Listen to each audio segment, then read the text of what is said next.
taking flight. Card Spring Training, sponsored by Woods Basement Systems.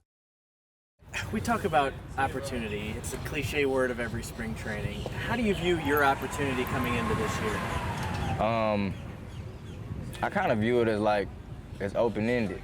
Cause like this question comes up a lot between like battle of like me and Siani and battle of me, Siani, New. But I mean, opportunities they're made for competition.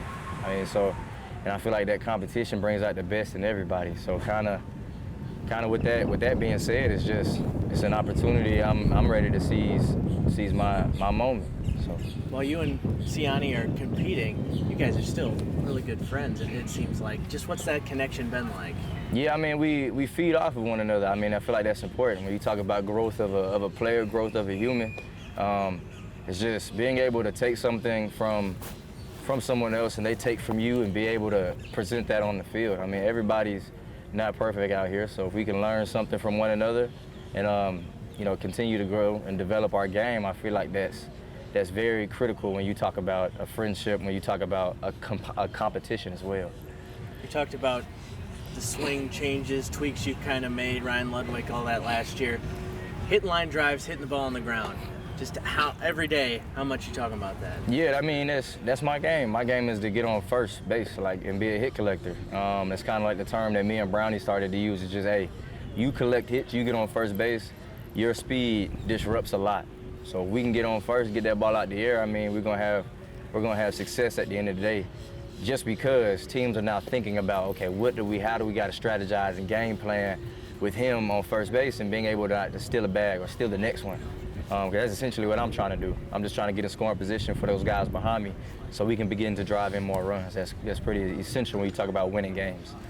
As somebody who's never been fast in their entire life, I have no idea about this, but do you get to how fast can a person be? How do you get faster? You're one of the fastest guys we've seen. How do you get even faster? Yeah, I mean, I don't know. I probably had to say like efficiency. Because like now you're starting to talk about like type 1 and type 2 fibers, like slow moving type 1 fibers, which are stronger fibers, but those type 2s are quicker twitch. So that's when you get the coin turn quick twitch athlete. So I think just you can train to be more quick twitch. You can train to be more efficient in your mechanics. That's pretty important as well. Running a straight line is the biggest advice I could give to somebody who's like, man, he's fast, how could I get like him? Mm-hmm. Running in a straight line and staying low for like your first 4 to 5 steps. You got to drive out before you can stand up. So you're talking about muscle fibers. So you know how to activate specifically something that helps with the quick twitch. Yeah, I might be teaching a lesson to somebody right cool. now. But it's that was like my major in college, just learning the body, learning human anatomy. So like things of that nature, like being quick twitch. I mean, you can do a lot of explosive exercises in order to generate those type 2 muscle fibers. So it gets more in depth. I don't want to give a crash course on it, but yeah, it's kind of like the rundown. Okay. What did you take away most from just being a big leaguer last year? Maybe not specifically on the field, I learned this about my game, just being in the show. Just what did that mean to you? I think the biggest word that comes to my head when I think about that question is preparation. And preparation equals consistency.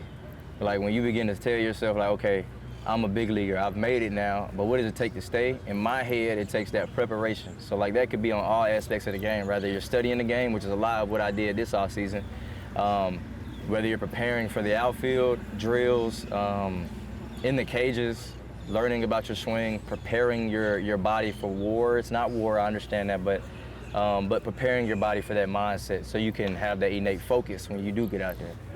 How much did what Mason was able to do last year kind of show the way for these other young guys who want to do the same thing? Yeah, I mean, he's an elite competitor, and of course, like we know how talented he is. We see that on the field, but what a lot of people don't see behind the scenes is how he goes about his business, and I feel like that's critically important. If that guy is, if he comes to the field and he goes to the cage every day, and that's the first 2 things he does is show up, undress, put his Cardinal clothes on, and go to the cage. He does that every day religiously. And no, normally I'm not in there when he hits, but I'm pretty sure he has a pretty set routine that he goes by that makes him feel good and feel ultimately prepared in order to go out there and show everybody why he's Mason Wynn. 2 more for you. talked to JJ a couple days ago, and he just lit up when I mentioned your name. I look back, his first ever home run, the guy he's greeting at home plate for the first time, is you. Yeah. What should Cardinal fans expect from this kid? I mean, he's a very hard worker, and that guy's never gonna quit. So I think like the best JJ story I have is like in college we do like a Iron Mountaineer. Basically, it's like a Big 12 challenge where you got like this week of just straight stress, body exertion. Like it's tough. It's a really tough week, and it actually comes like when finals comes. But I mean, that guy during that week was just straight up relentless. And that was like my very first time of like engaging with him and getting to know him. And that's like my first take on him. He's a relentless dude, and he's here to work. So that's what Cardinal fans can expect from that guy right there. I mean, he's uber talented as well. So those two things, relentless work ethic and super talented, when they start to match up, you get a pretty cool player. All the young guys take a lot of time for the fans out there, especially the kids. And you look in the faces, and it means a whole lot. You were out there for 15, 20 minutes signing yesterday. Why do you go out of your way to do that? I mean, it means a lot. It means a lot to them. If I can make somebody's day and make an impact on someone who I don't know and get to know them, I mean, I feel like that's really important. It gives them a story to tell, just as I have a story to tell as well. So that's kind of my edge on that one. Final thought: why can this team win in 2025?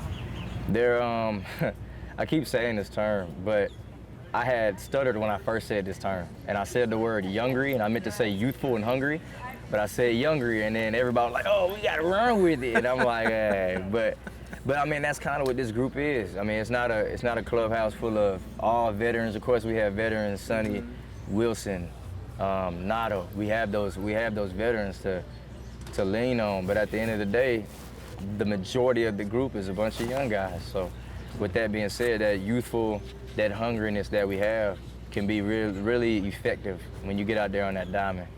I mean, it's kind of hard to stop guys from running all over the field, man, especially when we are paying attention to as much detail as we are, being attentive to the game situations, being strategic. I mean, it's hard to beat, but when we do those things correctly, it's gonna be a fun year.